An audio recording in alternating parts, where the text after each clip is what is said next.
السلام علیکم، کیا حال ہے آپ کی؟ امید ہے آپ سب خیریت سے ہوں گے۔ کل کی ویڈیو آپ کو بہت اچھی لگی ہوگی۔ آج ہماری جو سیکنڈ آیت اور سیکنڈ حدیث ہے، اس سے پہلے میں آپ کو یہ بتانا چاہوں گی کہ انشاءاللہ روز ہوگی۔ کل صبح کے وقت کی تھی، لیکن میں اس وقت زیادہ سوٹیبل ہے میرے لیے کہ اس وقت روز کی روز اپلوڈ ہوا کرے گی۔ آپ لوگ میرا چینل سبسکرائب کر لیں اور بیل آئکن کو دبا لیں تاکہ جیسی ویڈیو اپلوڈ ہو آپ تک آ جائے اور آپ بھی روز ایک حدیث قرآن کی آیت کو ترجمے سے پڑھنے سے اور ایک حدیث کو پڑھنے سے محروم نہ رہیں۔ آپ بھی روز کی روز اس کو ضرور پڑھیں۔ کل ہم نے جو حدیث پڑھی تھی اس میں تھا اللہ ہی کافی ہے، مطلب اللہ ہی ہر چیز پہ کافی ہے، چاہے دشمن ہو چاہے کوئی بھی ہو، اگر اللہ نہیں چاہے گا تو ہم کچھ بھی نہیں کر سکتے، اگر اللہ ہے تو ہم سب کچھ کر سکتے ہیں، ہماری ہر چیز پر اللہ ہی قادر ہے، اللہ کے چاہنے نہ چاہنے سے ہی سب کچھ ہوگا۔ سو دیٹس دا ورڈ انشاءاللہ، اگر اللہ نے چاہا، ہم ہر جگہ استعمال کرتے ہیں۔ اگر اللہ نے چاہا تو میں بھی آپ کے ساتھ روز کے روز یہ کام نیک کام جو شروع کیے اس کو ضرور شیئر کروں گی۔ اس کے ساتھ ساتھ ہم آج چلتے ہیں پہلی حدیث، پہلی قرآن کی آیت اور اس کے ترجمے کی طرف۔ تو پہلی آیت جو ہے وہ ہے سورۃ التحریم، شروع کرتی ہوں۔ اعوذ باللہ من الشیطان الرجیم، بسم اللہ الرحمن الرحیم۔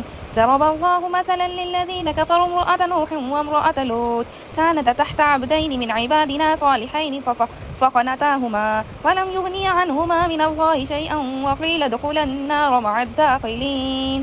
اللہ تعالیٰ نے کافروں کے لیے نوح کی اور لوط علیہ السلام کی بیوی کی مثال بیان فرمائی۔ یہ دونوں ہمارے بندوں میں سے دو شائستہ اور نیک بندوں کے گھر میں تھی، پھر ان کی انہوں نے خیانت کی، پس وہ دونوں نیک بندے ان سے اللہ تعالیٰ کے کسی عذاب کو نہ روک سکے اور حکم دے دیا گیا، اے عورتوں دوزخ میں جانے والوں کے ساتھ تم دونوں بھی چلی جاؤ، کہ اگر ہم شوہر کی ہی امانت نہ کریں، شوہر کی امانت میں خیانت کریں گے تو ہمارے لیے جہنم ہے۔ اس میں بتایا گیا کہ نیک عورتیں نیک گھروں کی مثال دی گئی ہے کہ اگر ان کی عورتیں بھی ایسی ہوں گی تو وہ بھی جہنم میں جائیں گی۔ اب ہم حدیث کی طرف چلتے ہیں۔ حدیث ہماری کیا ہے؟ حضرت انس رضی اللہ تعالیٰ عنہ سے ہی روایت ہے، رسول اللہ صلی اللہ علیہ وسلم نے فرمایا، قیامت والے دن جہنمیوں میں سے ایسے شخص کو لایا جائے گا جو دنیا میں سب سے زیادہ خوشحال رہا ہوگا۔ اسے جہنم میں ایک گوتا دیا جائے گا، پھر پوچھا جائے گا، اے ابن آدم، کیا تو نے کبھی بھلائی دیکھی؟ کیا کبھی تجھ پر خوشحالی کا گزر ہوا؟ وہ کہے گا، نہیں، اللہ کی قسم ہے میرے رب۔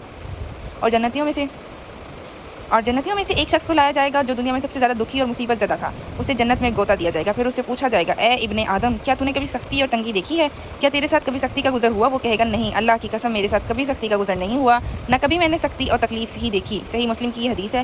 اس حدیث کا مقصد کیا ہے کہ یہ وہ نعمتیں جو ہمیں قیامت کے دن اللہ تعالیٰ دیں گے اور ان پہ کے بعد ہم سے پوچھا جائے گا کہ دنیا کیسی تھی، تو ہمیں پتہ ہی نہیں ہوگا، ہم کہیں گے دنیا بھی بالکل ایسی ہی تھی، مومنوں کے لیے دنیا ایسی ہی تھی جیسی جنت ہے، اور کافروں کے لیے دنیا ایسی ہی تھی جیسی جہنم ہے۔ مطلب ہم دنیا میں جو بھی اعمال کر رہے ہیں، اگر ہم پہ سختی ہے، ہمارے پاس اس وقت پیسے نہیں ہیں، تو حرام کی طرف مت جائے، حلال پہ ہی رہا جائے، اس سوچ پہ کہ جب میں جنت میں جاؤں گا نا تو مجھے یہ سب کچھ بھول جائے گا، مجھے صرف جنت کی جو اصل زندگی ہے اس میں بہت سکون ہوگا۔ ہماری زندگی کا مقصد صرف آخرت کی دیکھ بھال ہونی چاہیے، آخرت میں جتنا سکون ہوگا اتنا ہی ہمیں اس طرح ہی ہمیں دنیا میں زندگی گزارنی چاہیے۔ تو آج سے ہم عہد کرتے ہیں کہ ہم دنیا کی سختی کے آگے کبھی بھی کوئی حرام کام، کبھی بھی کوئی غلط کام نہیں کریں گے۔ ہم دنیا کی سختی پہ اللہ سے مدد مانگیں گے، اللہ کے لیے آگے گڑگڑائیں گے تاکہ ہمارے لیے جنت کا راستہ کھل سکے۔ جزاک اللہ خیر۔ اگر میری ویڈیوز اچھی لگ رہی ہوں تو آپ پلیز اس میرے چینل کو سبسکرائب کیجیے گا اور بیل آئکن کو دبا دیں تاکہ آپ تک ویڈیوز آئیں، اور ویڈیو کو لائک کیجیے گا۔ اللہ حافظ۔